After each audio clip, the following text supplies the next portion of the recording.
Oh, might help if I actually turn the microphone on, huh? All right, let me go close the door real quick.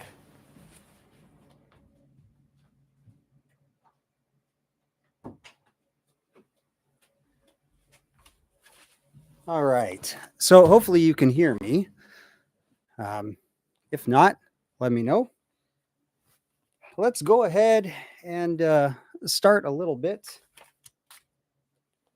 Okay, good, you can hear me. All right, so here is the Iliad in its original Greek. And I say original, but it would look like this, but this is not original. Those of you who have seen my short about ancient Greek know that it did not look like this. This has lowercase letters, breathing marks, spaces, and even punctuation, as you can see this comma right here. Actually, what it looked like was a little something like this, right? So this is different letters out of the Greek alphabet from different places. The ancient stuff is all on this side, and of course, the modern stuff is here. And you'll notice that there are no lowercase letters here because it would have looked a little something like that. Yeah, all capital letters. Also, this is wrong as well for a couple reasons. One, it's not the ancient script like this. It's the modern script, and it has spaces. So really, what it would have looked like is that. Yeah, pretty crazy. So I've done a little bit of testing here on my Papyrus, as you can see. We got a fresh one right here. And yes, I do have lines that I drew on here with a pencil, which I can erase afterwards.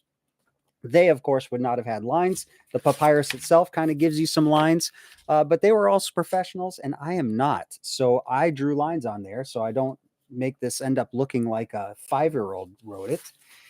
And as you can see, I did some test stuff with a brush pen. So the brush pen we're going to be using is this guy right here. I got my handy dandy little crab that'll hold it for me. Um, so yeah, sort of your standard art brush.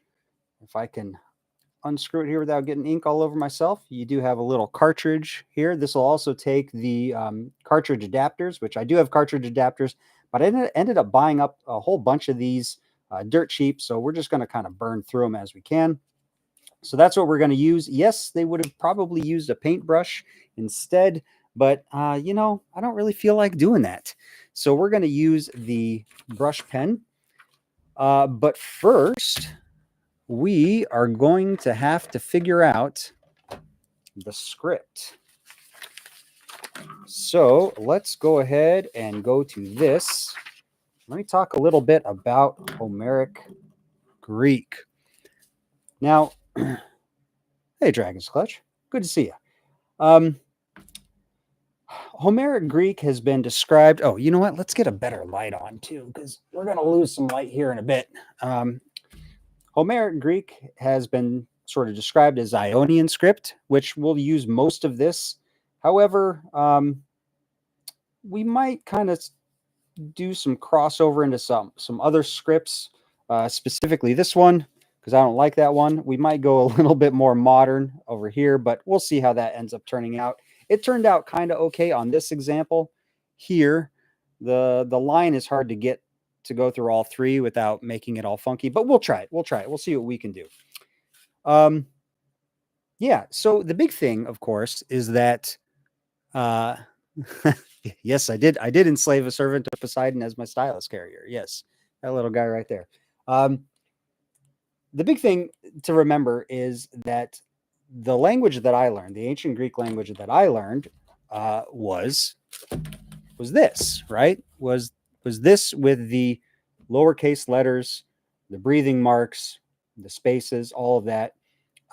This is considered Homeric with the way that the grammar is set up, but that style of ancient Greek, you can call it Koine, but what I learned was Attic Greek, so the Greek that would have been spoken and written in the 5th century Athens, where if you think about what ancient Greece is, 9 times out of 10, you're going to picture, the big white temples, the big white statues, which really weren't white statues, and the temples really weren't all white either. But that's what you picture when you think of ancient Greek, and that's what I learned was Attic Greek. But even Attic Greek would not have had the lowercase letters, the spaces, the breathing marks, all that stuff. Instead, they would have had just like what you saw, full on capitals, no spaces. They even did this thing where they would write from left to right for one line, go all the way down to the end, turn around and start writing right to left backwards. I'm not going to do that because my brain is already fairly well spent from today. So I'm not going to do that because I want to stay sane. So we're just going to skip that part. We're just going to do left to right, no spaces, no nothing. And it's going to look like this.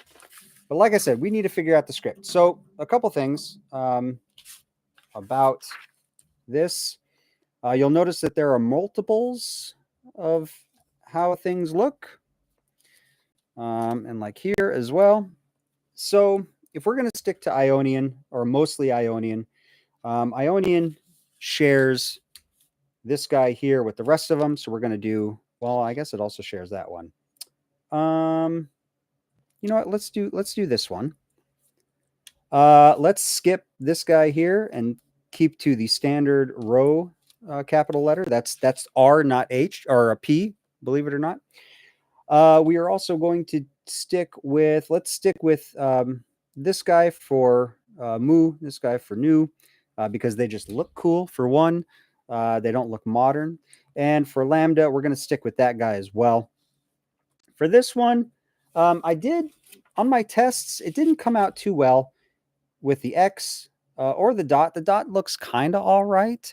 The plus sign looks pretty good too. So let's go ahead and not do the X. Well, I guess I can't X it out because, and let's stick with either the circle with the dot or the plus sign. I'm going to lean a little bit more towards the dot. As for this guy, we're going to stick with that one. Epsilon, we're going to stick with that guy because that just looks cool. This letter here is digamma. Digamma is a W sound, sort of a W, and that actually does show up in this script, though you don't see it right here.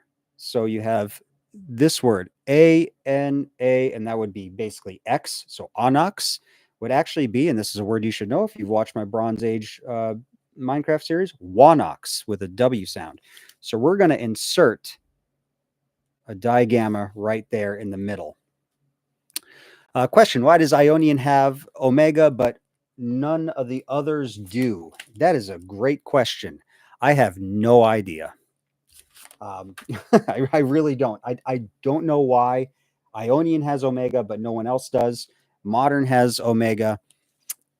Who knows? But I'm glad it does because we have it plenty of times in this script. So yeah, we're going to stick with that. As for the rest of the digammas, I think there's another one in here somewhere, but I'm not too sure on that. Whoop. What are we doing, camera? Okay, there we go. I think there's another digamma in here somewhere, but I don't really know where. So if I come across it, I come across it. But I think that's going to be it for the script. We could do Corinthian for the beta because it looks cool, but we're not gonna. We're just going to stick with the standard beta. Gamma, we could also do some of these really cool ones here. This one looks a little too much like the lambda, so we're just going to stick with the standard gamma here, and so on and so forth. None of this really matters. Let's go ahead and just jump right on into it with, am I using what? No, I'm not using that. Okay. So let's go ahead and jump right into it. And what I'm going to do is I'm going to talk a little bit about what it's like to learn an ancient language. Okay. Oh, you know what I probably should do? While I'm thinking about it, let me grab a translation for this as well. So let me put you on hold for just a second while I do that.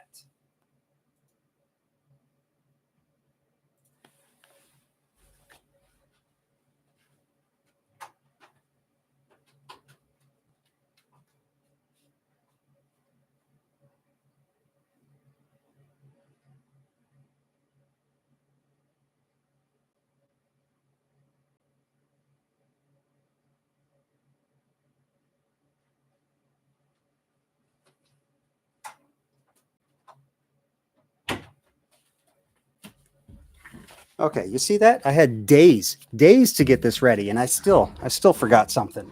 That's all right. Okay, so for the translation, we are going to be using this, the Iliad by Emily Wilson. I like it because the English in it is, well, it's not fluffy, if that makes sense. You get a lot of translations early on in like the early 1900s, late 1800s, and they use a lot of thous and these and stuff like that. And it's just, it's dense. Emily Wilson makes it really, really accessible, um, enjoyable, even for people who aren't really into it. So I will use that. If anybody has any questions on any part of the translation, and for some reason I can't read it, um, which, it's been a little while since I've done translating in ancient Greek, so it's possible that you might ask me about it, and I might not, I might not know.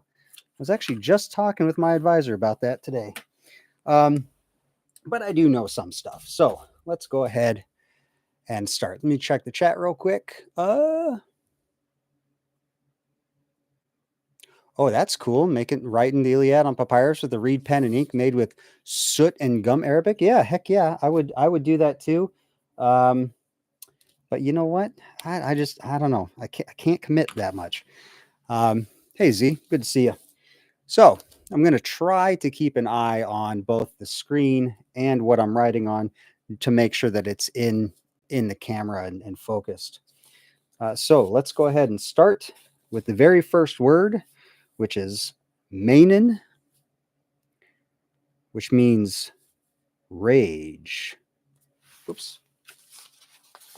Actually, let me make sure I have my script out so I can see what I am shooting for when it comes to the letters. All right. Rage. That's what this means, because the entirety of the Iliad is all about the rage of Achilles. Because, does anybody know? I'll post that as a question.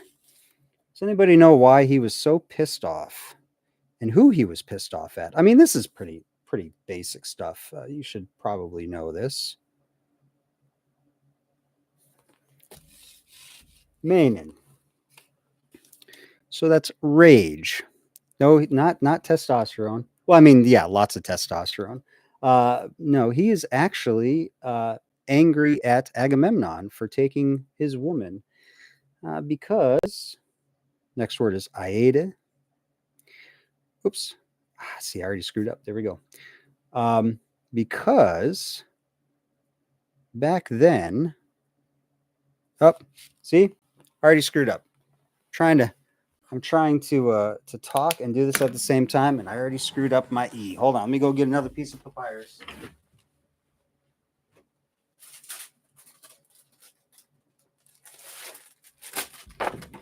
All right.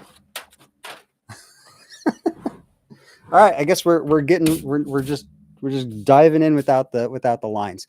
Okay. So whoa. Okay. Because Zeus punished him by sending him to hunt all beasts. Nope. Didn't the Greeks write on wax? Yes, they did write on. Actually, they wrote on clay and wax. There is also papyrus with Greek writings. I thought it was Paris that took his woman. Nope. Paris, Alexandros, took Helen of Sparta, Menelaus's wife. The thing is in the first book of the Iliad. Actually, you know what? Let's go ahead and quickly. In the first book of the Iliad, Achilles calls out Agamemnon for being a wuss and not going out on the battle, into battle, basically calling him out and saying some not so nice things.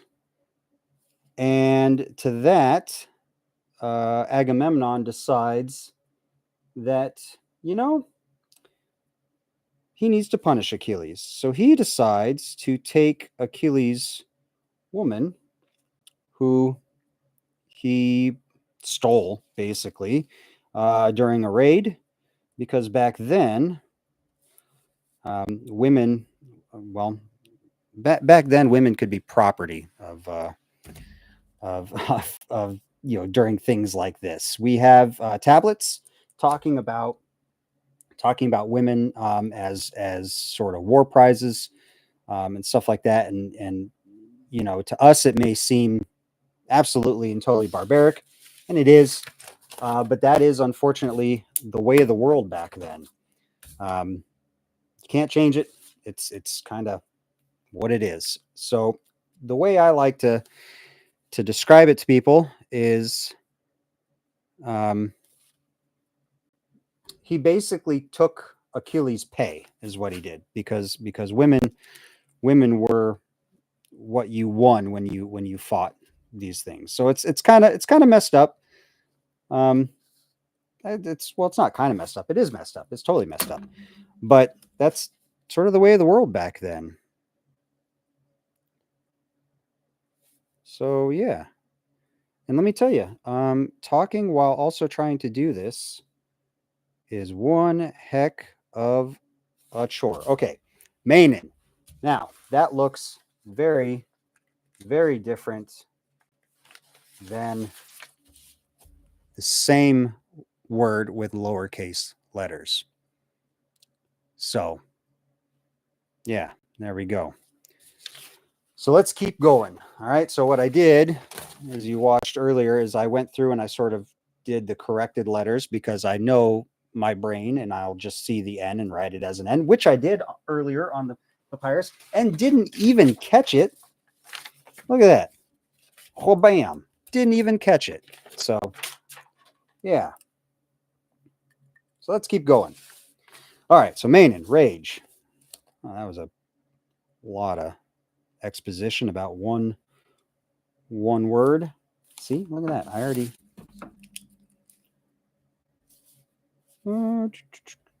Wow, it's like all of these are almost all changed. That's okay.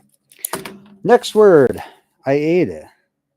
Aida, sing. So this, of course, is something that would have been sung, but it's not asking the singer or the person who's telling the story to sing. Instead, it is actually asking the next word to sing, which is thea. Thea, or tea, is goddess.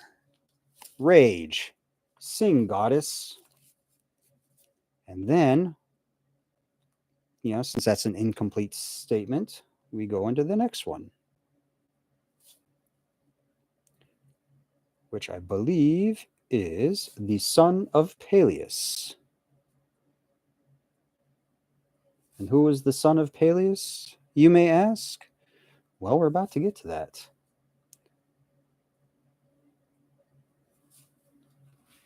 Ooh, and the papyrus curves, so it's a little difficult to get this top line done without screwing it up.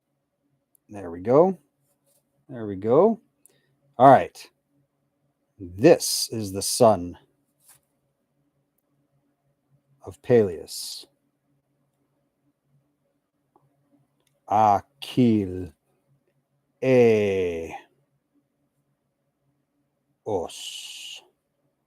Achilleos. Achilles. All right, so there we go. First line of the Iliad. And I only went through one piece of papyrus to get there. All right, well, that's great. So while that dries, let's go ahead and work on the next line. Question, do you have a degree in linguistics or do you just know Homeric Greek? Well, funny story. Oh, that is incorrect. That is a U, and that U should not be there. Funny story. I do not have a degree in linguistics, but I know Homeric Greek because I'm immortal and I lived back then.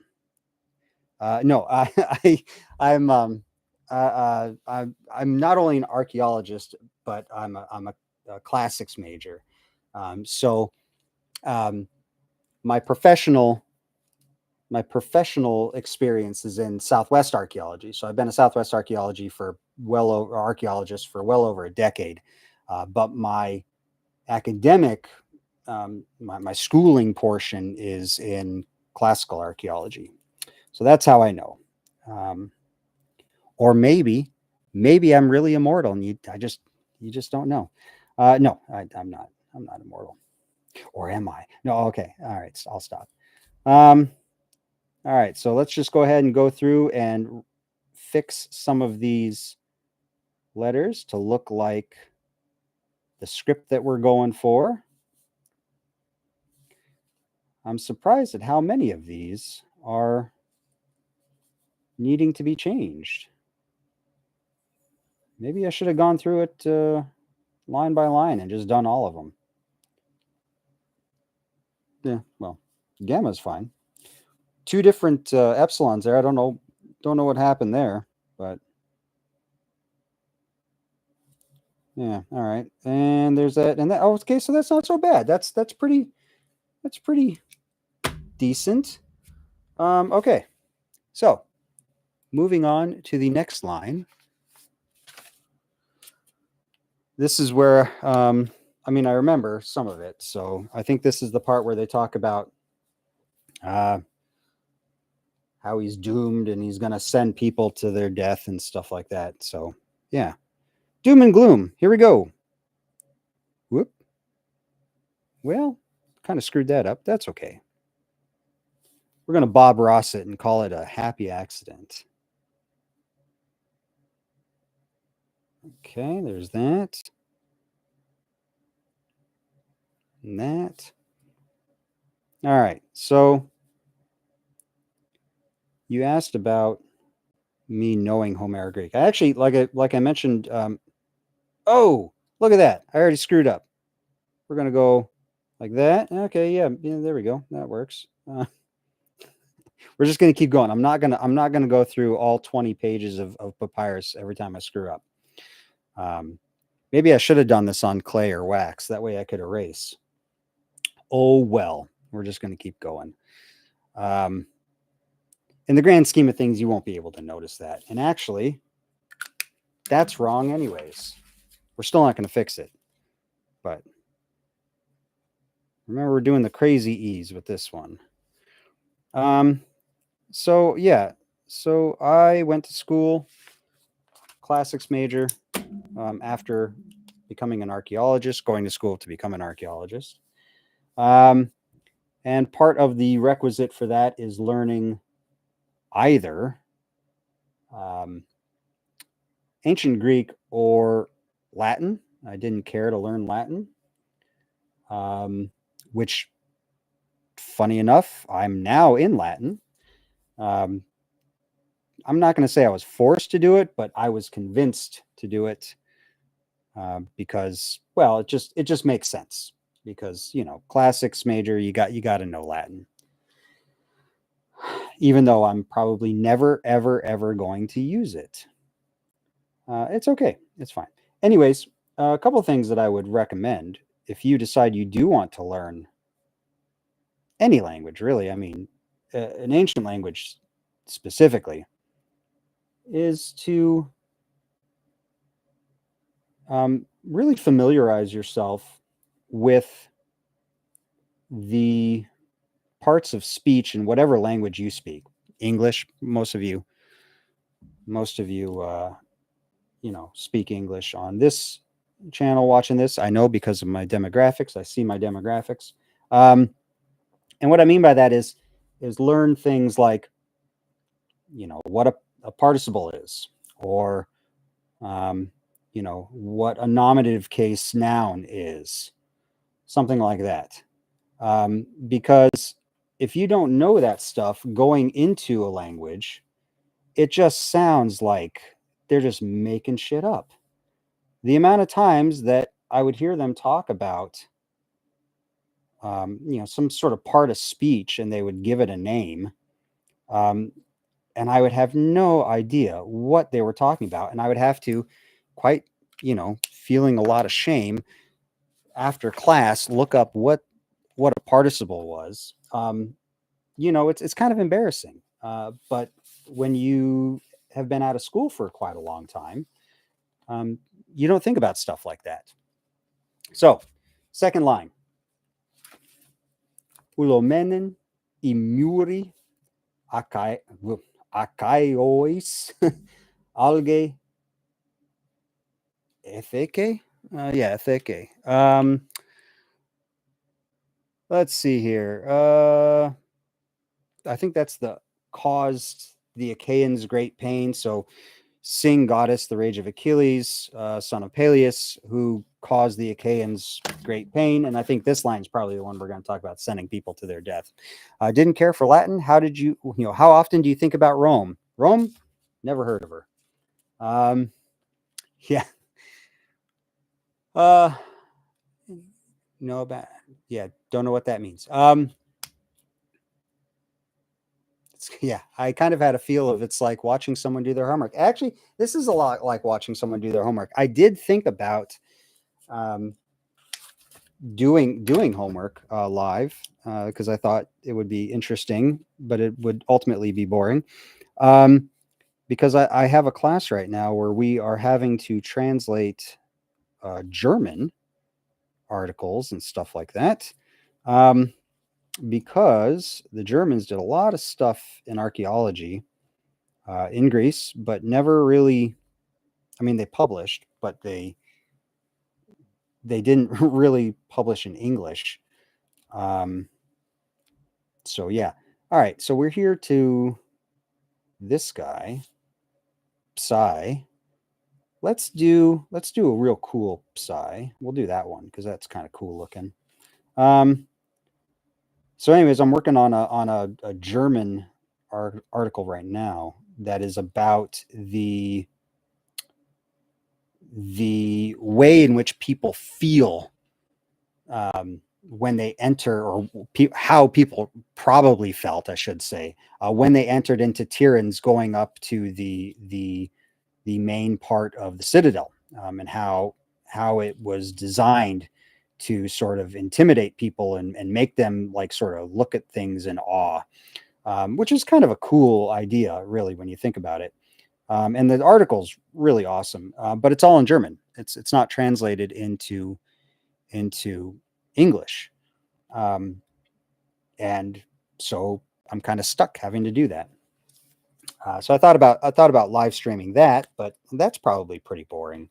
I could live stream my Latin homework if you want to see that. That's always boring. No, it's not boring. It's challenging. It's actually challenging because it's Latin, and I don't really care for Latin, but I'm doing it, and the guy who teaches it is great. He's really good at what he does. It's just really hard for me to find the motivation to do anything with Latin, simply because I'm not into it. But all right, let's see here. The next line. At some point, we're going to get to this like really long line here. I don't really know what to do about that. We're probably going to split it at whatever word and put it on the next line down. All right, so here we go. Next line.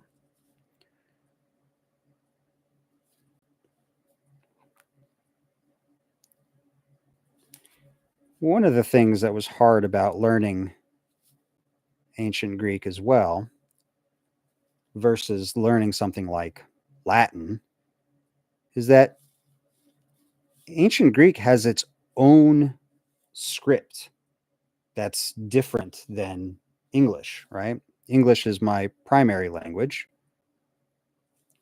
And some of the letters look like English letters, but they have different pronunciations, um, especially in the lowercase. Especially in the lowercase.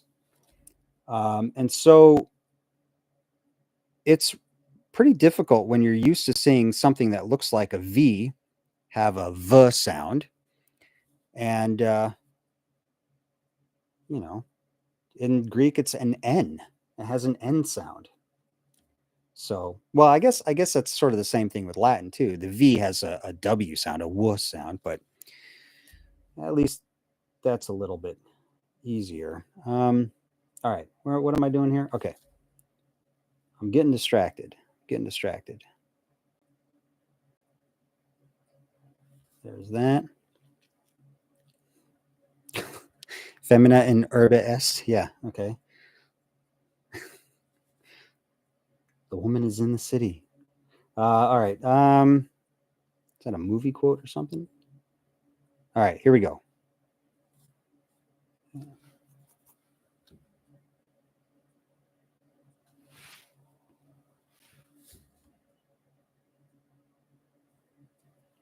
We're getting close to the cool psi. All right, here we go. Yeah, that looks pretty cool. All right. However, once you kind of get a hang of how the letters are pronounced and how some of the grammar works, there is nothing, and I mean nothing, like opening up the Iliad or the Odyssey or the Bible if you're Christian and to the New Testament, because that was written in Koine Greek, and actually reading the original words and translating them yourself in your brain. However, one of the issues with that is that you quickly learn that people tend to translate and put their own spin on things, which is fine to a certain degree, but sometimes it gets a little excessive. So a really good example is there's a line in the Odyssey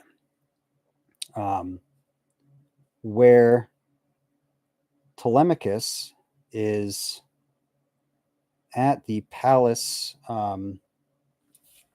at Menelaus's palace, and Helen is there. Spoiler alert for a 5,000-year-old or a 3,000-year-old tale. And anyways, Helen is back with Menelaus, and she says something along the lines of how she's upset about how she acted, or something like that, something along those lines. Where I don't know, I can't remember. I think she calls herself dog-faced or something like that. And one of the translations for that I read, now keep in mind, in the book, this whole thing is like a sentence long, right? But one of the translations I read on it has her go into this long paragraph talking about how she calls herself a whore and all this other stuff, like all this crazy stuff. And it was just mind-blowing that this dude would just add these things to it that she never said. Oh, I did just say that word. I guess we're getting demonetized here. So yeah, it was a bizarre thing to read, especially when you have the original Greek and you're just like, what? She never said that. So yeah, bizarre stuff. Duolingo doesn't have the richest lessons for Latin. You are correct. I actually decided to check out Duolingo in Latin. And one thing I noticed right off the bat is they have different people for different words, which is really jarring when you try to do anything in that, because you might have some lady say one word and some dude say another, and it's all in the same sentence, and it's just weird. Is that it? Is that it for this line?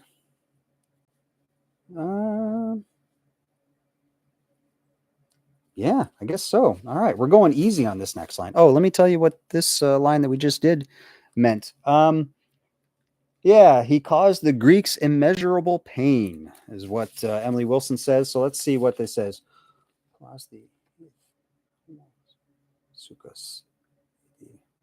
Yeah, sure, we'll go with that. It's been a while. Nope. That word right there, Hades. Yes, not the guy, not the god, the place. So sent them to Hades. So sent many men to Hades.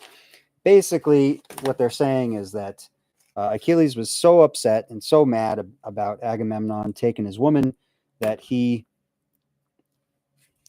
wasn't the one that sent these men to Hades. They died in battle, but he wasn't out there to lead the charge and lead the army and stuff like that. So, anyways, yeah. So because he said, "Screw you, I'm going home," a lot of people died.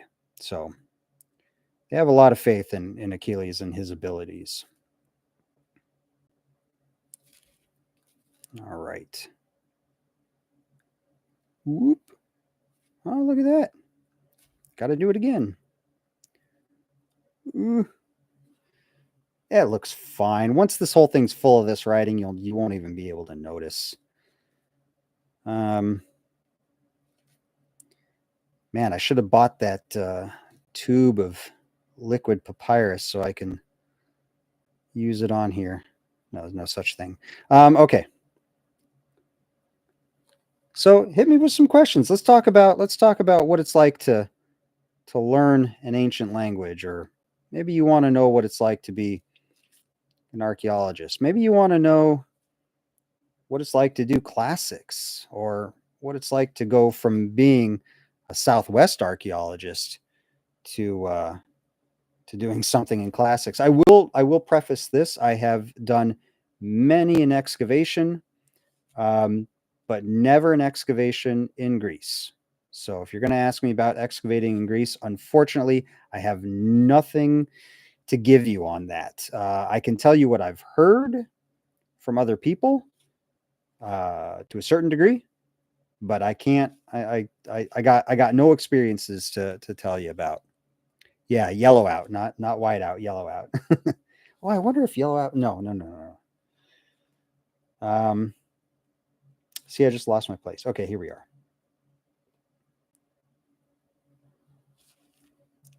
Also, if this script looks really crazy to you, all capitals, no spaces, no punctuation, take any sentence in your native language and do the same thing, and it's actually not so bad if you speak it.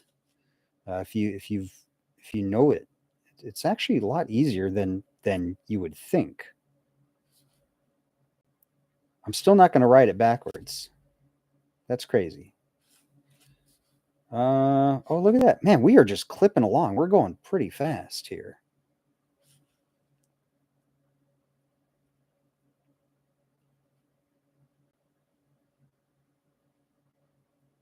Hey, there you go. This is looking pretty good. At least I think so. I don't know. On the camera, it looks a little funky. It looks like I'm getting a little wide as I get out here. That's okay. That's fine. That's fine. All right. Next line.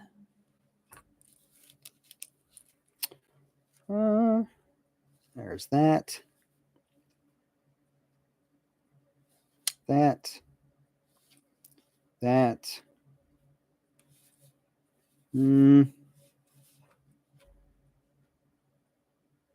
This one looks like it's probably going to be an easy one too.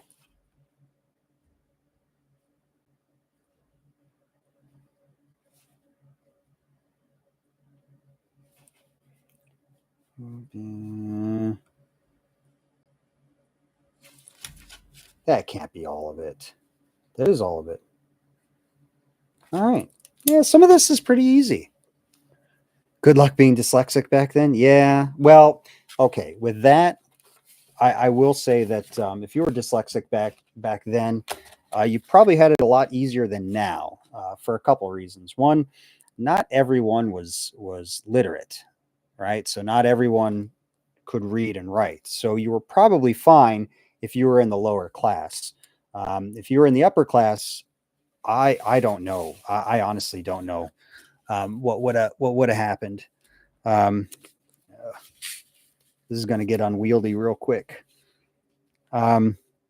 Because the lower classes tended to not be educated, because education cost money back then. You actually had to hire a teacher, or go someplace where somebody had a school set up. You know what? I can already see it happening. We're gonna do this as we go along, so I know not to start on that line, because I almost just did. So yeah, so if you were dyslexic and you were in the lower class, you were like a farmer, or even someone like a slave. You were, I mean, maybe not a slave. Maybe, I was going to say you'd be fine, but if you were a slave, you probably wouldn't be fine. You would probably be fine if you were in the lower class. But yeah, upper class, yeah, I'm not really sure what would happen.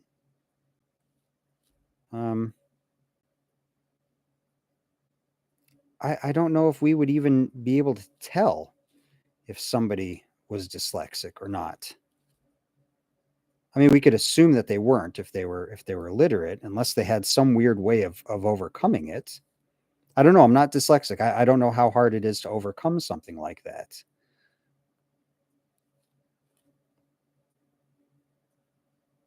Maybe if somebody's dyslexic in the comments, they could type it out. And if they type it out, well, then we know that there is a way for somebody to overcome it, I guess. Dios. Yeah, it's the word for God right there. As you know, they were polytheistic, so not the same God that a lot of people nowadays, or I should say, there's a lot of gods that people nowadays worship. So maybe there is still people out there worshiping the same ones. Who knows? I bet the internet knows. Okay, let's see here. We're going to be wrapping this one up real fast.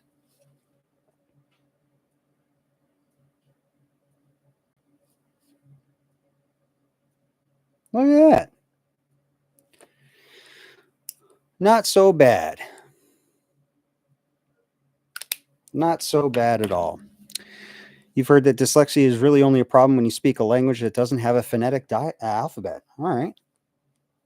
You learn something new every day. Okay, so that is the first 5 lines of the Iliad. So let's go ahead, and if you're interested in what Emily Wilson says about the translation of that, it is, Goddess, sing of the cataclysmic wrath. Oh, wow. Okay, I guess we are getting a little fluffy with the language. Of great Achilles, son of Peleus, which caused the Greeks immeasurable pain and sent so many noble souls of heroes to Hades and made men the spoils of dogs. And then it goes on for the next few lines, a banquet for the birds. And so the plan of Zeus unfolded, starting with a conflict between great Agamemnon, lord of men, and glorious Achilles. So yeah. So basically, Achilles had his toys taken away. He didn't like it. He told Agamemnon, well, first he told him he was going to kill him. So, can't knock him for that. And then he said he was going to leave, and Agamemnon said, okay, sure, go ahead and leave. Wuss. And then he was going to kill him. He went back to wanting to kill him. Athena stepped in, told him, oh, no, you don't want to do that. Just go back to your ship, and he's gonna be sorry in the future. And he was, again, spoiler alert for a 3,000-year-old tale.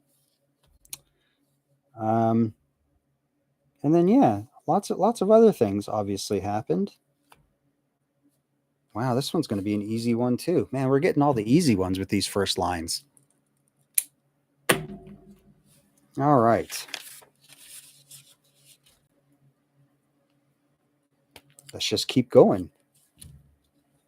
Ooh, looks like some of the ink is soaking into the, I don't know if you can see that very well. Let's see if we can get the camera to focus on this.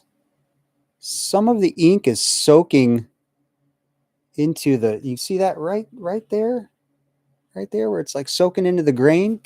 Huh. Interesting. Yeah. All right. Hopefully it doesn't keep doing that. Maybe because this is like a really juicy pen, but let's keep going.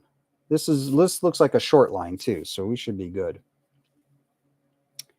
Speaking about, ooh, I already screwed up. Look at that.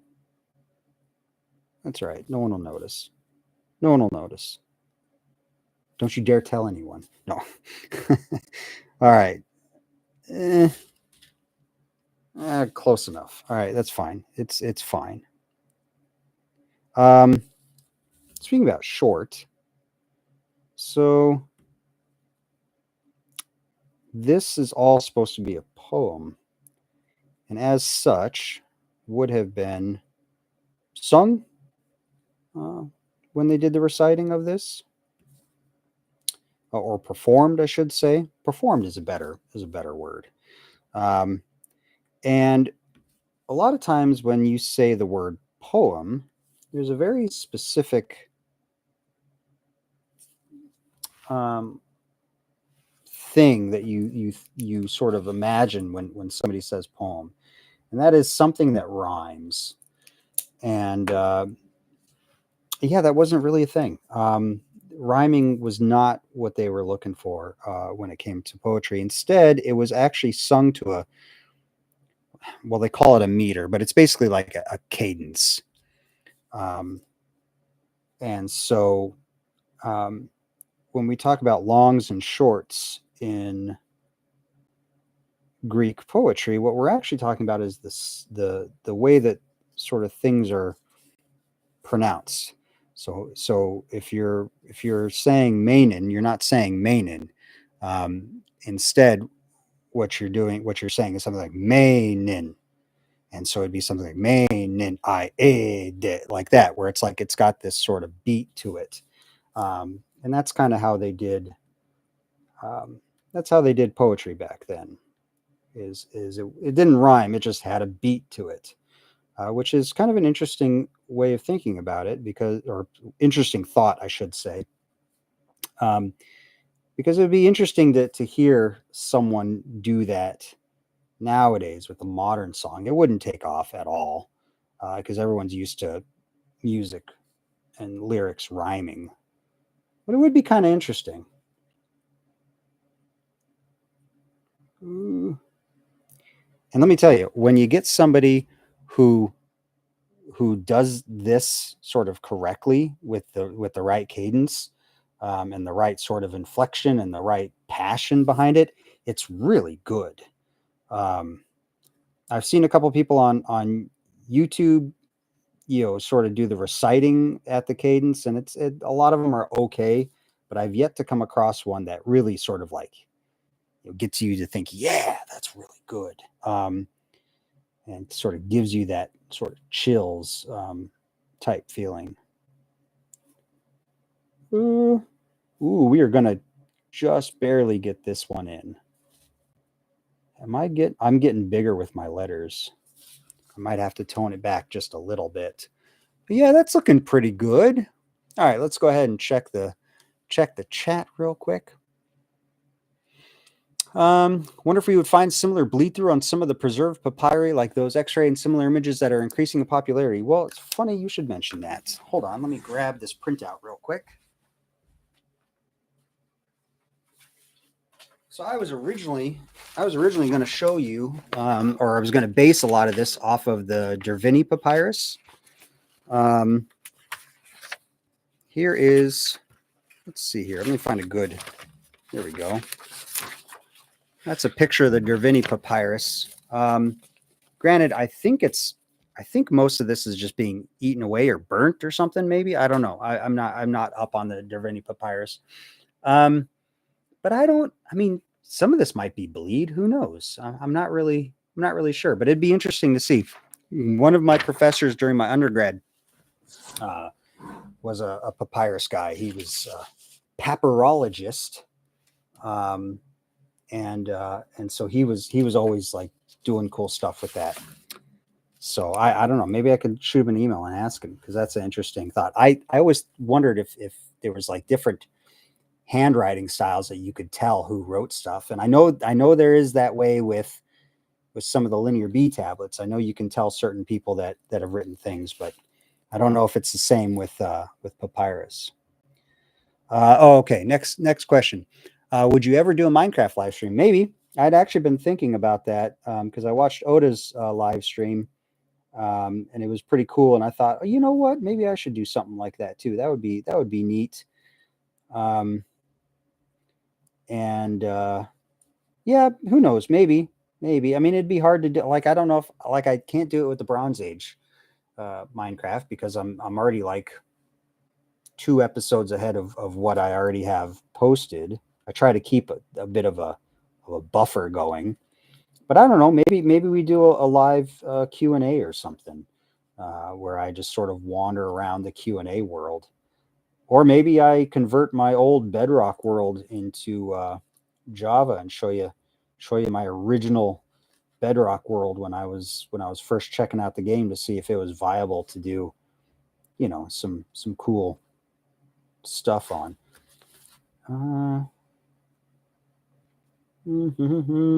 I think that is it. Okay, cool. So Atreides, right there, that is son of Atreus, uh, Agamemnon. Let's see what else we got.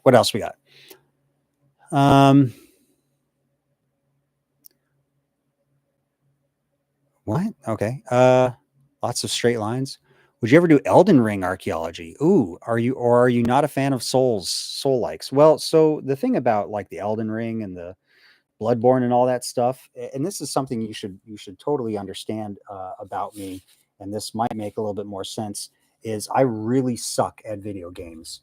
I'm the guy that puts video games on easy mode because I like the story rather than the challenge of defeating it, of boss battles and stuff. And I get frustrated, and you can go ahead and read between the lines there. I get pissed off a lot when I don't do well in a video game, and so that's also why I don't do things like RL Craft or Terra Firma Craft or any of the other ones, Vintage Story, any of those other Minecraft likes or Minecraft mods that are a little more difficult than normal, because I don't really enjoy stuff like that. However, with that being said, um, if there were commands to enter that would basically make it almost like an education edition, where I could kind of zoom around without being attacked everywhere I go, then yeah, I might be interested in doing something like that. Let's talk real quick before we continue about this.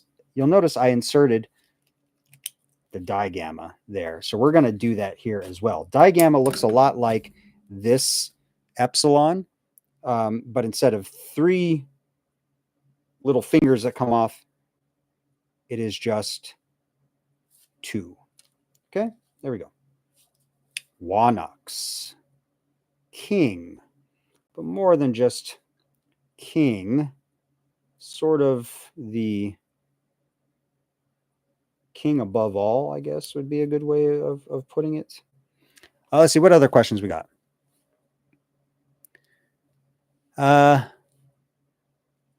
Okay, we're zapping along. Arrived late. What is the purpose of the writing you're doing above? This is the beginning lines of the Iliad, the first 20 or so. In the original Homeric Greek, the way it would have been written, the way it would have looked if we had found a piece of papyrus that they wrote this down on in the 8th century, with the old script. So it's a little different than the modern script of it. And so, yeah, it's just sort of a fun little experiment. And so that's what we're doing. Aliens comment doesn't make sense. Yeah, I know. I realize the conversation moved on. I've lost my first word to time, but that would be fun to see your first foray into, your first world. Oh, yeah. And I still got it on my laptop and I can convert it over. It'd be kind of neat. All right. Well, there's no damage and no aggro cheats. Okay, well maybe that would work. I don't know. I haven't really seen much in the way of background stuff when it comes to any of the Rings or Souls types games. However, I will say this: somebody had suggested that I do that with Skyrim, and I really like that idea. Um, and so I looked to sort of see just sort of see around what was available for Skyrim, and apparently there are plenty of cheats or plenty of commands that you can put in to make the AI not attack you and a bunch of other stuff. So I might do Skyrim, but I might do it with a little bit of a twist because you can't see it on camera because it's behind me right now. But I actually have a virtual reality treadmill that means I can not only like do Skyrim in virtual reality, but I can actually walk around in Skyrim, which I think is way cool. And that would be something that I would definitely be interested in. So that might be on the docket at some point here in the future. But I don't know, because one of the things I don't want to do is I don't want to start anything that I can't finish. And I'm currently putting in for a bunch of well, putting in for summer work, summer field work, and so I kind of don't want to start something if I can't finish it. Um, that is that we just barely eke that in, right? There at the end. I need to be a little more cognizant of how many letters I'm fitting in here. All right, what else we got? You could be an archaeologist in the future in Fallout 4. Yeah, yeah, yeah. That was another one too. I mean, Bethesda. It's Bethesda, so they got their world that they're building. Um, yeah, that would be a neat one too. Fallout to try to figure things out. Let's see here. That's not too bad. I can already see this might be a bit. Well, maybe not that. It's this line here I'm really worried about. That one we might have to split up into two. All right, there's that and that.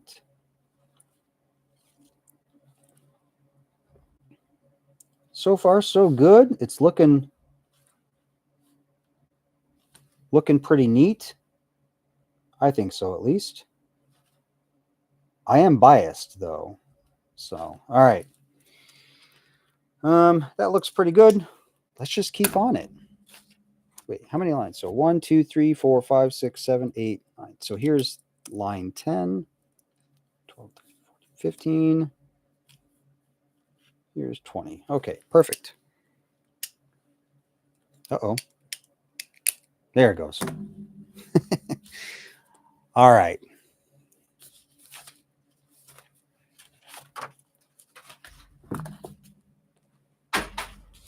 All right, now I'm getting serious. I'm starting to move stuff off the desk. All right, so looking at this right now, it does definitely look like I'm sort of starting to like I'm nice and tight up here, and then it sort of spreads out here. So I need to try to be a little more consistent with my lines. Let me get some more light in here real quick.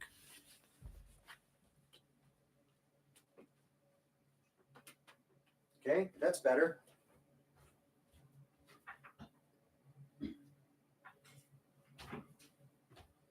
And we're gonna do a water check right now too, because I've been talking a lot. So I'm gonna grab some water.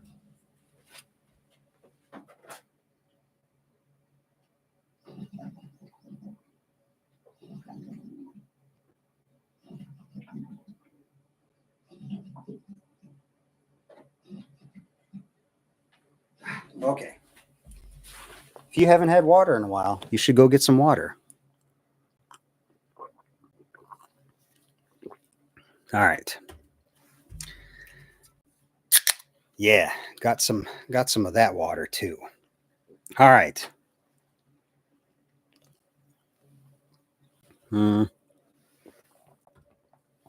trying not to place this on the desk because I know me, at some point, I will knock it over. It'll get all over this, and I don't know if this ink is waterproof after it gets laid down. All right. Let's see here. Well, the shadows are a little distracting, but I think it'll be all right. See, it does kind of screw up the focus. Let me try one more thing to get better light.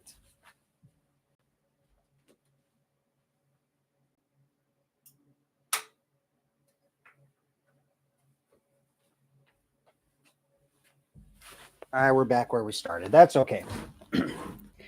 let's just power through. We'll keep this up for another, I don't know, half hour, 45 minutes. See how far we get, and then call it a night. So, all right.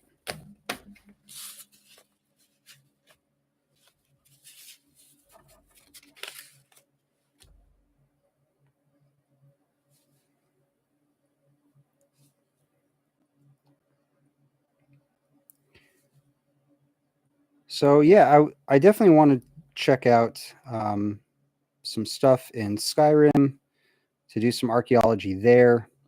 Unfortunately, there's not much there's not much you can do in Skyrim for archaeology. You can just look. You can't really. I don't know if this makes any sense. Like you can't dig in Skyrim. So we can only sort of guess on what we're looking at, and I guess that's fine. To a certain degree. But I don't know. Yeah, maybe maybe we can see what we can do with that.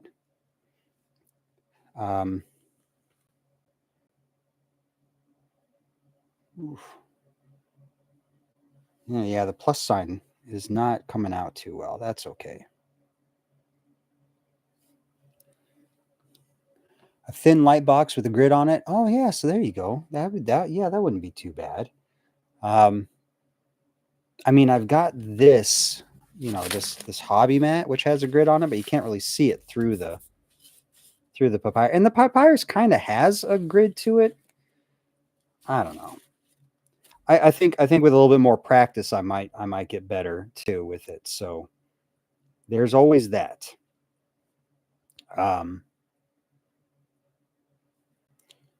Yeah, I do like that idea though. A little thin light box to put this on.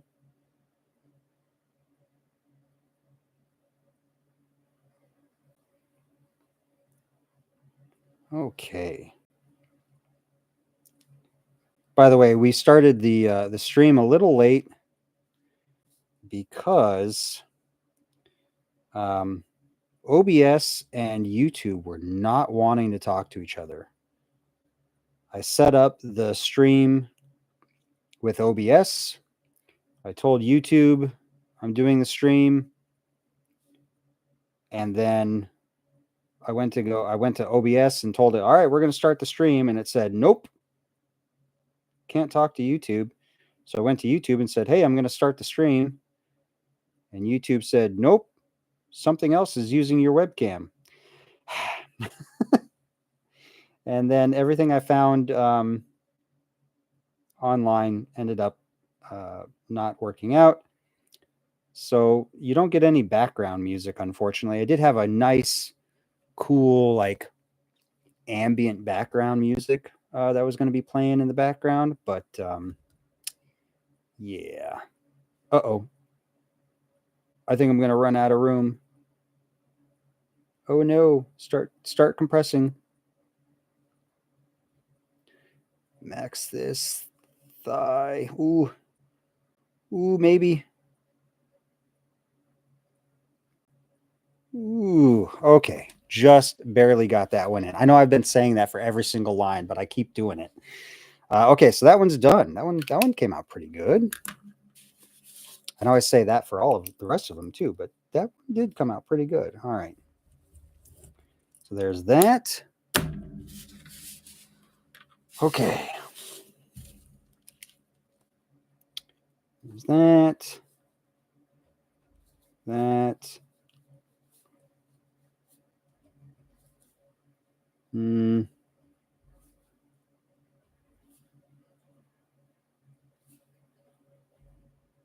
This one doesn't have a lot of changes either. Okay. Now, before we get to this line number 10, let's go ahead and do something a little sneaky.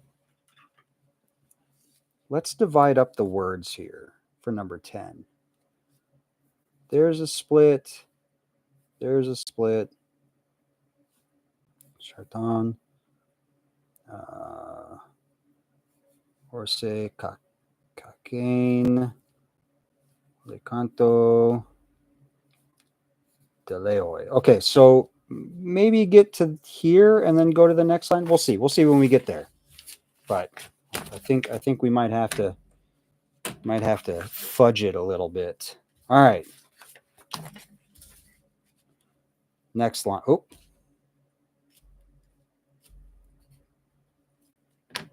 Next line. See, I was about to start off with a mistake. All right. There's that and that.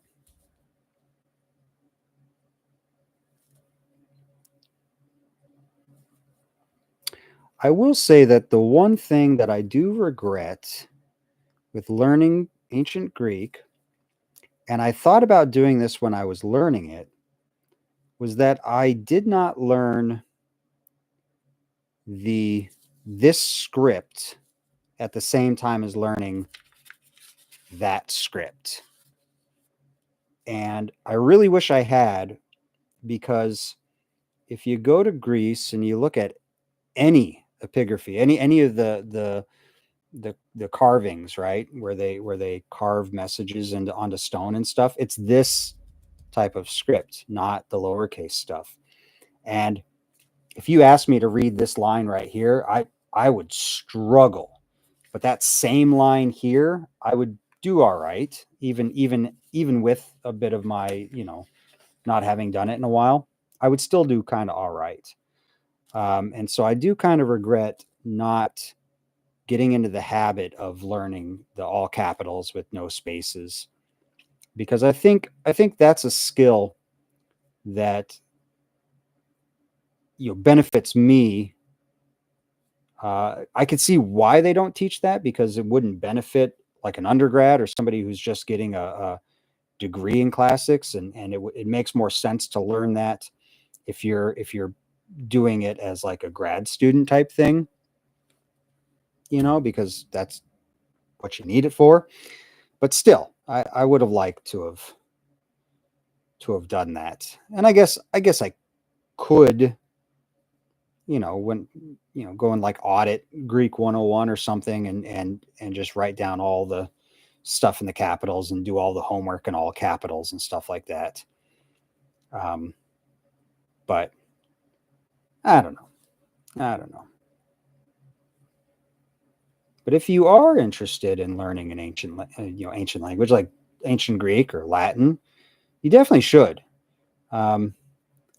Obviously, like I said at the beginning, brush up on your English, on your English grammar, especially like terms for stuff, because that does matter, because they're going to be throwing them at you.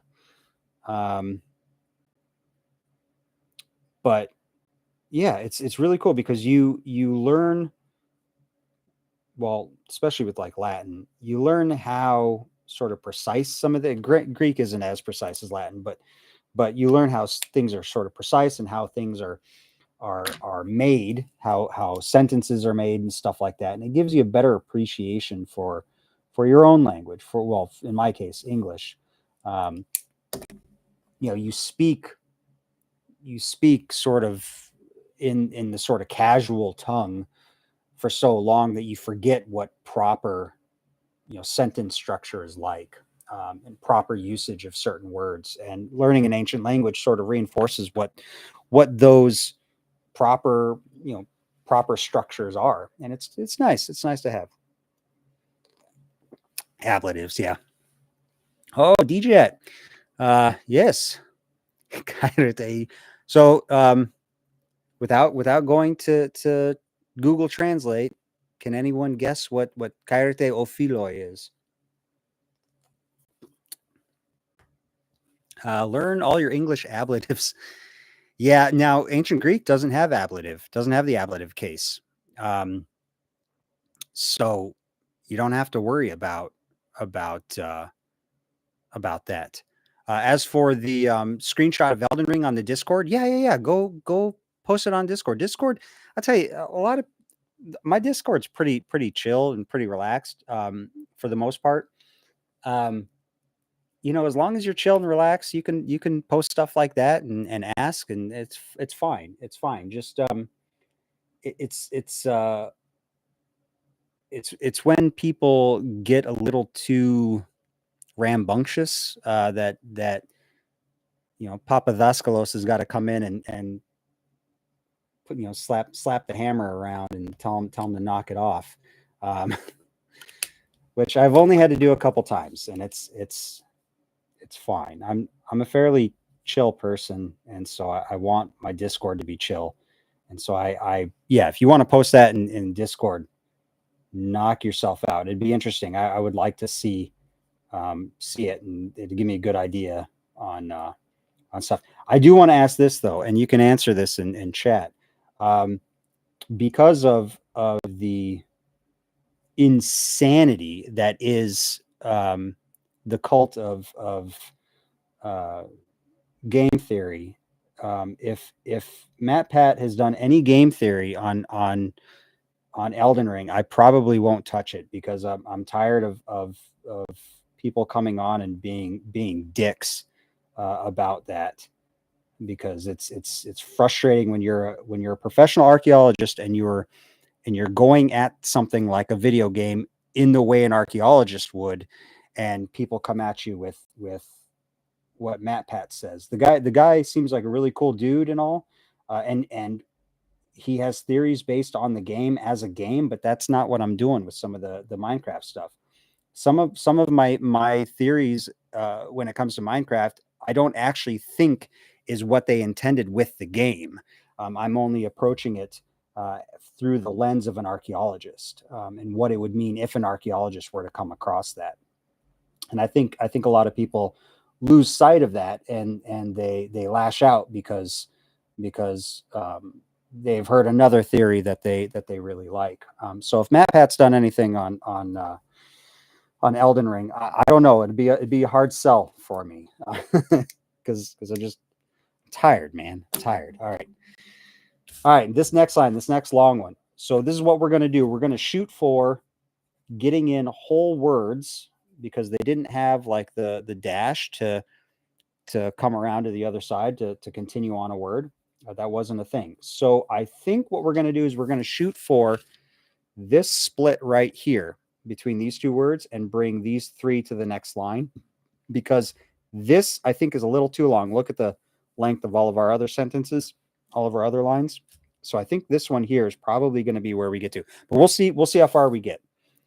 He made one theory 6 months ago about Elden Ring marathons, not the game itself. Okay, yeah, that's fine. Then if he didn't, then I'll check it out and definitely look at it. Maybe we do make a video on it. Maybe we do. All right. Which, by the way, if anyone is interested, Oda and I are at some point here, semi soon, going to be going back to the archaeology world to put the museum extension in to the ancient city, so that we can have it ready for download for everybody, because I definitely want to have that archaeology world updated with the ancient city stuff. And I might just do a one-off episode, because there was a structure that did not generate in that ancient city, and that was what people call the bathhouse, which I actually kind of agree. When I looked at it, that's the first thing I thought it was too. So that's probably what I'm going to say it is, but I won't really know until I screw around with it. And so I might do a one-off video where I have just that structure, and I rebuild just that structure in like a creative world and talk about it, because I was a little bummed out that the ancient city we decided to tackle didn't have that. Also, in that same world, there is another ancient city.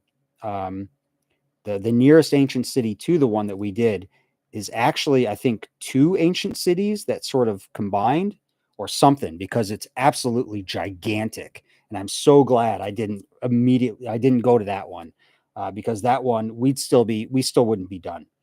We would be so far from done. I would be losing subscribers because they'd just be getting frustrated that I wasn't getting to the end.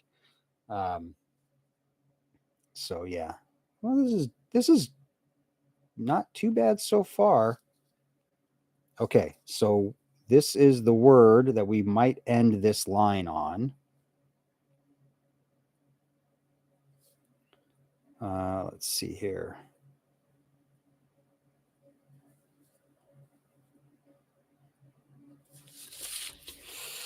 Yeah, I don't think I'm going to get 1, 2, 3, 4, 5, 6, 7, 8 letters in. 1, 2, 3, 4, 5, 6, 7. Oh, I might be able to.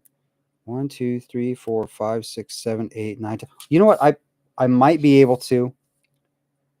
The question is it going to look weird then? Because I'll have that, and then I'll have 5. So 1, 2, 3, 4, 5 on the next line. No, we're gonna do these 3 words on the next line. That's what we're gonna do.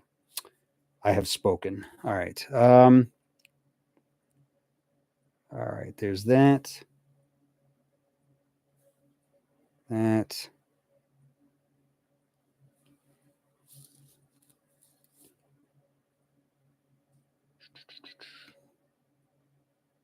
Conto. Okay.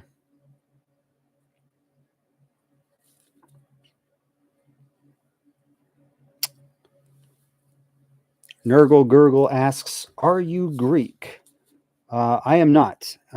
So you're probably asking that because of the name Daskalos. Oh, Daskalos. Which, for those of you who do not know, that name is, well, that word means teacher. Oops, I screwed that one up because I was talking and not paying attention. That's okay. It'll be hidden with the rest. And it was a nickname that was given to me by my semi-adopted Greek family. I say semi-adopted because they consider me one of their own, but I'm not, related by blood.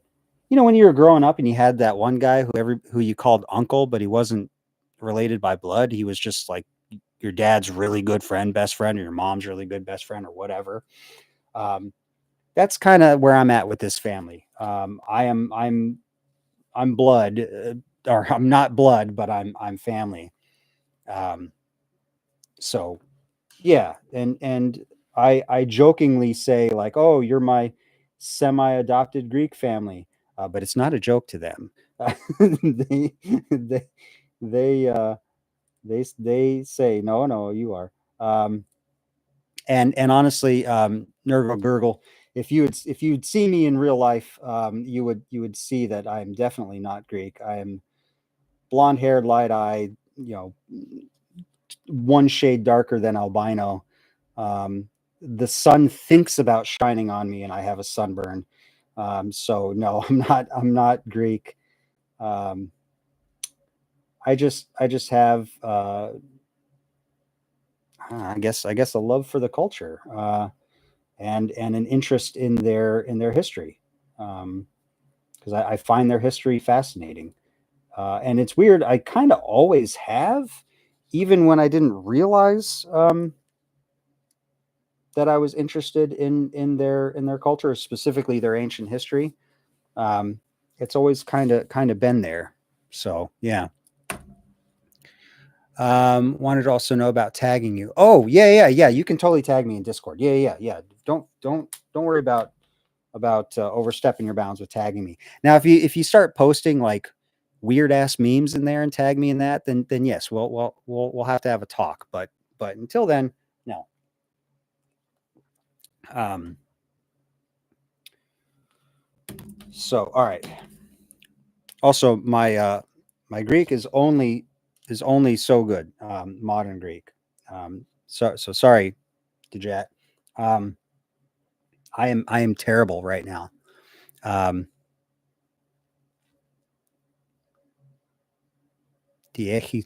I don't know. All right, let's see here. Also, my modern Greek and my ancient Greek, my pronunciation on both, they for some reason have this really weird back and forth with each other, to where sometimes I'll pronounce modern Greek with the ancient Greek pronunciation, or the ancient Greek with modern Greek pronunciation. It drives people crazy. I have so many times Greeks come into the comments of my videos when I do the ancient Greek, and they're super pissed that I'm pronouncing it wrong. Um, or they want to know, what I'm doing for pronunciation, and to that I say I'm sorry, but I don't know what to tell you. um, all right, next line. So the Emily Wilson that we read earlier, I read up to line 10, so we are now starting a new territory here. If you are interested in reading something that's probably a little more literal, like a literal translation, which I usually am. I actually prefer literal translations. I'm sure my Latin instructor, it probably drives him crazy, because I try to stick because I stick a lot towards the literal stuff. I'm pretty sure it drove my ancient Greek instructor crazy. Uh, but if you're interested in more of the literal translation, there's a translation by a guy named Lattimore, Lattimore, Lattimore, and I like his translation. It's very literal. Like the English in it is really sort of stilted, and it's jarring, because it's so literal. But I feel like you get a lot more out of a literal translation, if you're in that type of headspace. Obviously, something like Emily Wilson's, or Fagel's, or something like that, you're going to get a very specific sort of a feel. But if you want to go with literal, um, yeah, Lattimore's the way to go. Also, I've heard that. Oh, I don't remember the guy's name. There's a guy who did a translation where he tried to keep it more poetic, with like the actual meter, but in English. And I heard that one was pretty good. I haven't checked it out though, so I couldn't tell you if it's any good. I have met the guy before, and he was nice enough. He seemed like a cool dude. But yeah, that one would be an interesting one to check out as well, if you're interested in something that is in English but has that sort of meter to it.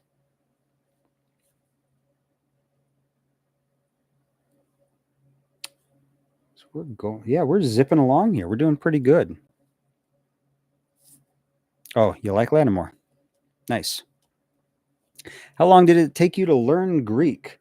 Um, well, so I have, well, for one, I'm still learning Greek.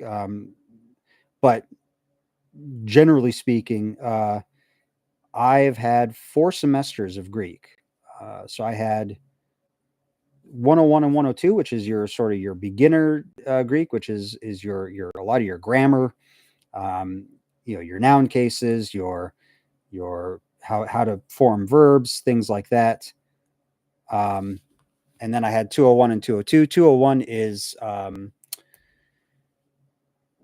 sort of just, now that you know the grammar, let's put it to use. And 202 is Homeric. And while I work on this next line, let me tell you a little issue I had with that sort of way of going about it. So my ancient Greek instructor was she's a wonderful woman. Um, Great, like she was super nice.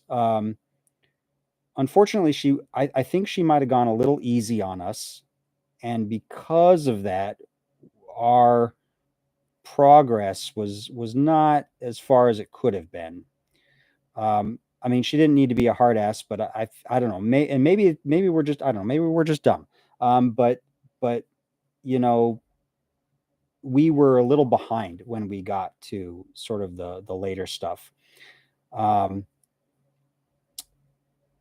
And by the time we got to Homer, we were starting to catch up with where we should be. But here's the thing about Homeric Greek. Homeric Greek is, well, Homer, the Iliad and the Odyssey was composed in the 8th century BC. Okay. Attic Greek, which is usually what you learn when you learn ancient Greek, is from 5th century Athens. So if you think about that for a second, that is 300 years. 300 years of well, is it? Yeah, 300 years of time. So think about that for a second, and think about how different English was in the 1700s. Like pick up a book and from the 1700s and look at how the words are formed and stuff like that. It's a different a different language, almost a different language. Like a lot of the words are the same. Some of the endings are different. Some of the way that the words are constructed are different. And the way I like to sort of think about it and sort of present it is, imagine you're learning English as your second language. And then imagine on your 4th semester of learning English, you have to translate Shakespeare into your native language from what you learned with English. It's difficult. It's much more difficult than it should be, right? And so that's kind of what you're doing when it comes to the Homeric. They kind of throw you into the deep end with that, and so it's a little rough. And us being sort of behind when it came to where we were supposed to be, you know, it wasn't very easy. We ended up doing fine with it, but I think I would have preferred my Greek instructor to be just a little more hard on us, even if it did cost me my 4.0 grade average. I think I would have been okay with that. However, I did take many classes with her, and like I said, she's an excellent instructor. She's very personable, makes things really, really accessible. So she's wonderful. I just think that the instruction for Greek could have been better. But I mean, at the same time, I'm kind of doing this, so maybe it was fine. Maybe I'm just being more critical than I should be. Sounds Herculean, especially if you hate Shakespeare. I agree. It is. Thankfully, I love Homer.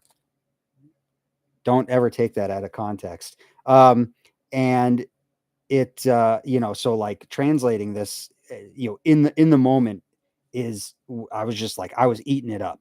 I thought it was the greatest thing ever. And it actually got to the point where at the end of the semester, I was super bummed out because we didn't get as far as I had translated. And so I, I told the instructor, I said, hey, I know we didn't get as far as I translated, but I was hoping you could look at my translation and tell me how I did. And he said, sure. And then I sent him like something like 20 lines, 20 translated lines. I'm sure he thought it was like 3 or 4 lines, and I was just like, nope, here's half a page. And he looked it over and said I did just fine on it. But it was funny because I kind of wish I'd been there to see his face, because I'm pretty sure he was not expecting as many lines as I did send him. Because I got like super into it. And I think did I just screw up? No, I didn't. What I didn't do is I didn't cross out that. Whoo! Uh-oh. Okay, the pen might be dead. Let me get another pen. Oop.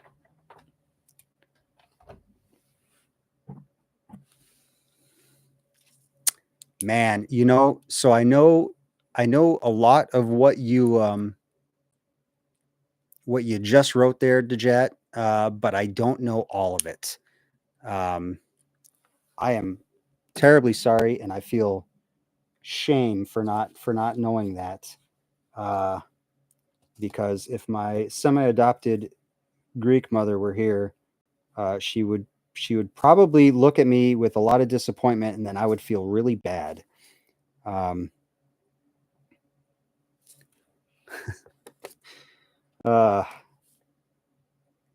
let's keep on keeping on here. All right, I might run out of space on this one. Let's see if I can start compressing it down a bit so that I can make sure I have space.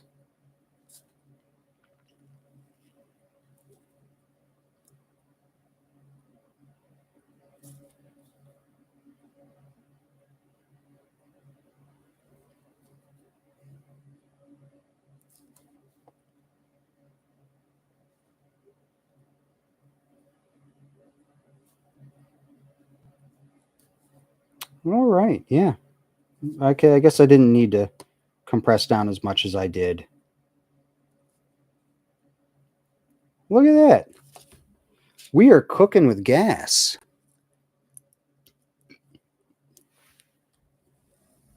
All right, that was pretty good. That was pretty good. All right, let's just keep burning along here.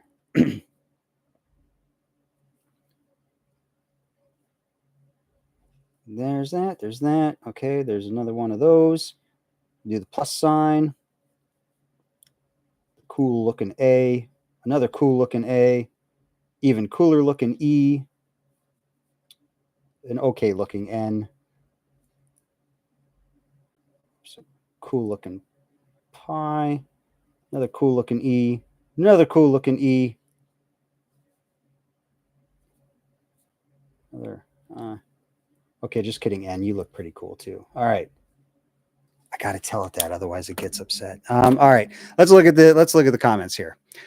I feel like I'm back in Calc 1 with all this Greek. Oh yeah, no. I'm glad I did not have to take calculus for my degree. I actually went in for an associate of arts at the beginning, so I didn't have to take as much math. And then when I went into bachelor's, I did a double major in anthropology and it's anthropology with an archaeology focus and classics.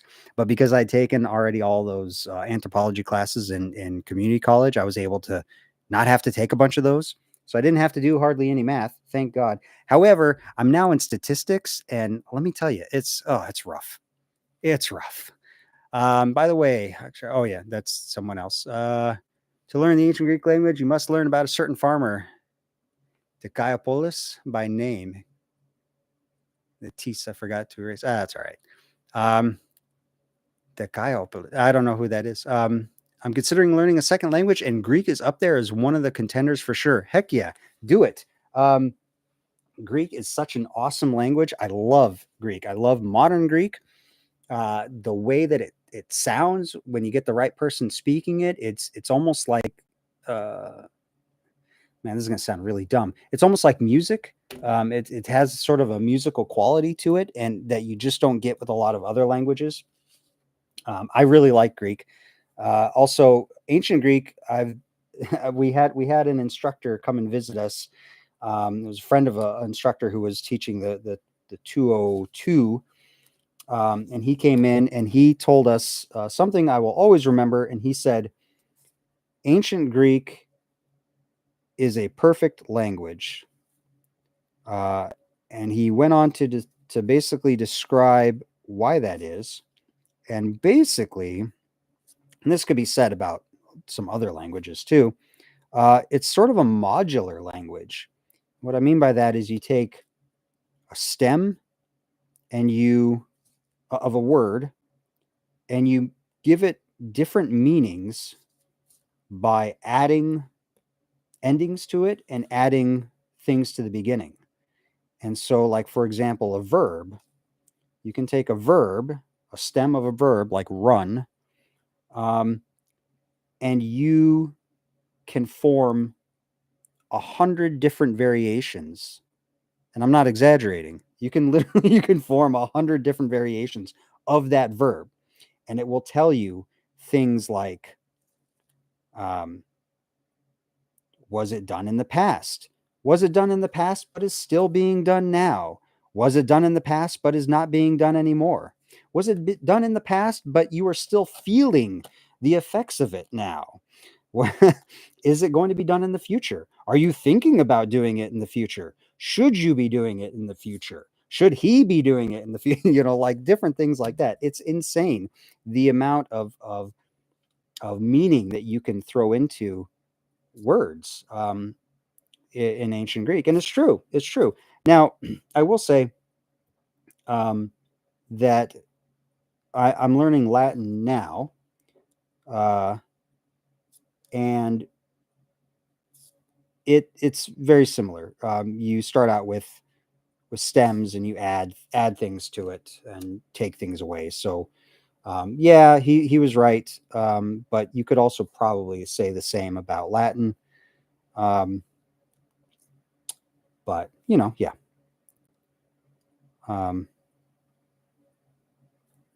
Also, I find it. Oh man, okay. I definitely think I am going to run out of room with this, like to the point where I think we're gonna have to figure out where the spaces are in the lines because I was not paying attention. All right, so a point. Okay, we'll do. Okay, so that. All right.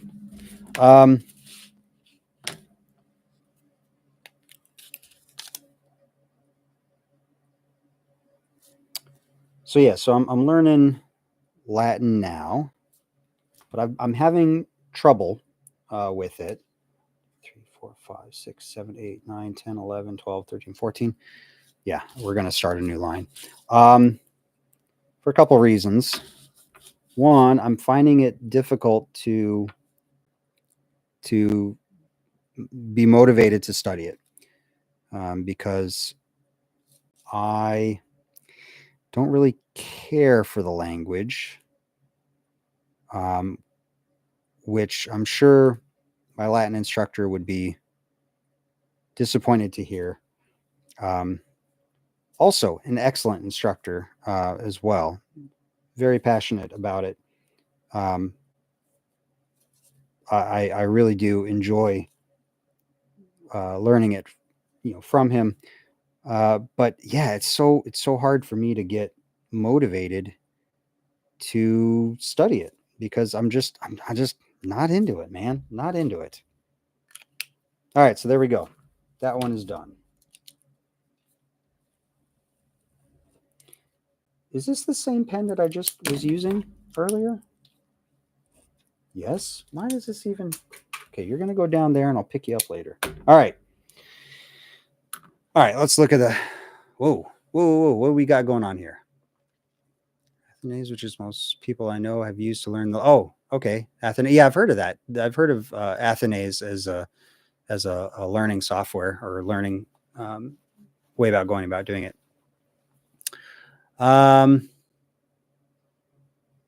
Greek being such an expressive language like that is so fascinating. Yes. The many words for different kinds of love is what really interested me initially. Yeah. If how much you can express yourself is a measure how the perfect language and the perfect language is ithical. Okay, I don't know what ithquil is, but it's not so much how you can express yourself. It's sort of the Legos of language, right? Because you take your initial piece and then you plug things into it to give it a different, not meaning, but like a different phase of the word, a different sort of subtext to it is what he was saying. That's what he was going on about. All right, so we're coming up on 7 o'clock. 7 o'clock is probably when we will end it because because I got to study Latin. Uh, so I guess this is a way for me to avoid studying Latin. Um, so there's that, and that. Because I've got a quiz tomorrow. And I don't think I'm going to do well in it. Because I don't know. It's hard to absorb. I'm getting to the point where my brain is telling me no. But I force it to do it. Okay. All right. I think that's good. So let's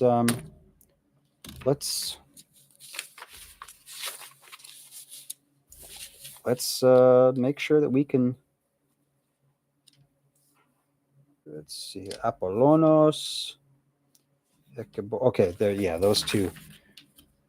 Far darter, Apollo. Far darter, like far shooter. Sometimes people call it far shooter. Basically, the guy who can shoot arrows real far, Apollo. That's a you get a lot of I don't know. The word escapes me now. But basically, monikers for people. So let's jump into this one, and then when we get to 15, I will read the next 5 lines from Emily Wilson's translation. I don't want to read too much because I don't have permission from her to read too much, and I don't want to get hit with a copyright. It's bad enough dealing with the copyright bots that the music folks that I use because the copyright bots seem to have a hard on for me because they're constantly hitting me up with trying to do sharing, and it's driving me insane. And it always gets thrown out, so that's nice.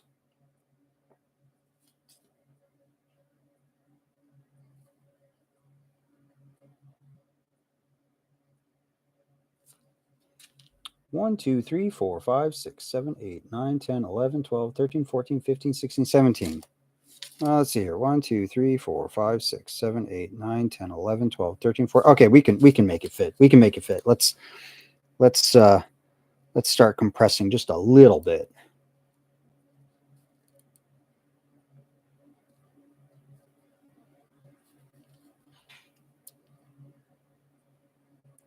Okay.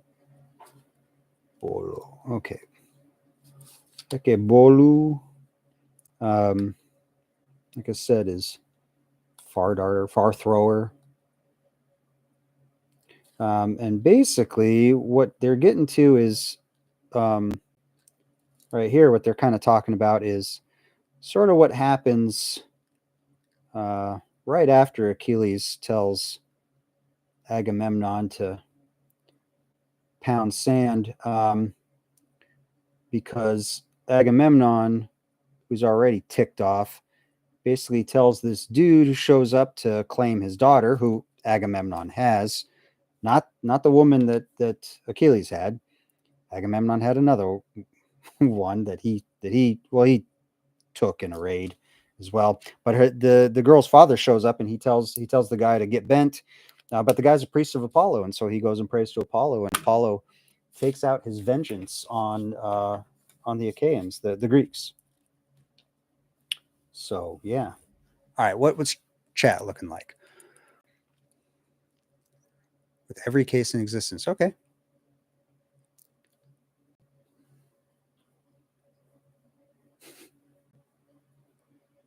That's all right. Messing up the declensions. I do that as well from time to time. Especially the ones that have the weird endings that look like other endings, and you're not really sure. Oh, is that this or is that really that? And then yeah, next thing you know, it was the one that you weren't even thinking about. All right. And I can't sight read Latin too well.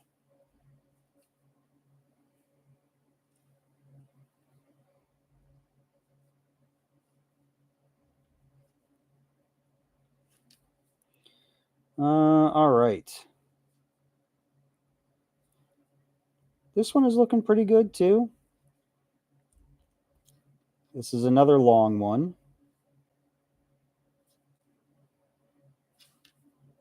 Did I get all of them? Nope. There we go.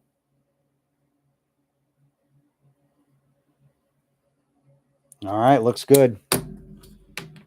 All right, let's see if we can squish this one in here, and then I'll read the next 5 lines, and we'll see what it is that is being said here. I say that like I don't already know, but I do know. It's pretty. I will say this: if you've never, whoops, I'm like almost out of the screen there. Okay, if you've never read the Iliad, you should. It is. Well, one, it's not what you think it is. If you're expecting the story of the Trojan horse, you will be thoroughly disappointed. But it is the story of people just getting wrecked. I mean, like, it's pretty brutal in some instances. There's a lot of graphic violence in it. There's a lot of people talking about their history, their lineage, which is sometimes cool. Archaeologists get a kick out of stuff like that because it talks about real places. But yeah, it's a pretty brutal and bloody story. The Odyssey, which is the sequel, picks up after the war, actually 10 years after the war. And surprisingly, it does not start off with Odysseus. You would think that a story called the Odyssey would be about Odysseus. Odysseus actually doesn't show up till, like, I don't know, a quarter of the way through the book. It's actually mostly Telemachus back home, Odysseus' son, back in Ithaca, dealing with the dudes who have moved into the house, who want to they want to bang Odysseus's wife. Just okay. I know I keep saying it, but we did just barely eke that one in. All right, so that's line 15. So let's go ahead and see what Emily Wilson has to say. Okay, fardarter, from which we get the Neil. Yeah, farter. Yeah, exactly. What are you using to learn Latin? If you want something fun and aren't already using it, try Lingua Latina. Per se, Strata. Lots of people have great results from. Okay, we'll have to check that out. I am currently using. We're using Wheellock's Latin, which is sort of the standard that everyone uses. In a lot of different places. The book that we used for ancient Greek was From Alpha to Omega, which is basically the Greek version of Wheellock. It's the best way I can describe it. Somebody said, "Okay, I want to do Wheellock, but I want to do it in ancient Greek," and that's kind of what they ended up with. So yeah, it's that's what I'm using is Wheellock. I'll have to check out that one and see. Yeah, I'll see what that one's all about. Okay, so we mentioned that. Oh, you know what? Yeah. So I said starting with the conflict between great Agamemnon, Lord of Men, and glorious Achilles. So we already said that, it's rage that Achilles had, and that's what caused a bunch of the Greeks to die. Get my little crab guy here to hold my pen for me. And yeah, so that's what it is. So then they ask a question: which god set the pair apart and prompted them to fight? Apollo, son of Leto and of Zeus, furious at the son of Atreus. The gods spread deadly plague throughout the camp. So that was line 10 right there. So that the common troops began to die because their leader, Agamemnon, treated Chryses, Apollo's priest, with disrespect. So 11, 12, 13. So that would have been 11, 12, 13. So this line here, so these two, that's the ends with the disrespect. The priests had come towards the swift Greek ships and faced the warriors bedecked in bronze, which I believe is that one. Anyways, yeah. Actually, where is it? Well, there's Achaeans on Atreides. Yeah. Anyways, yeah. So that's where we're at right now.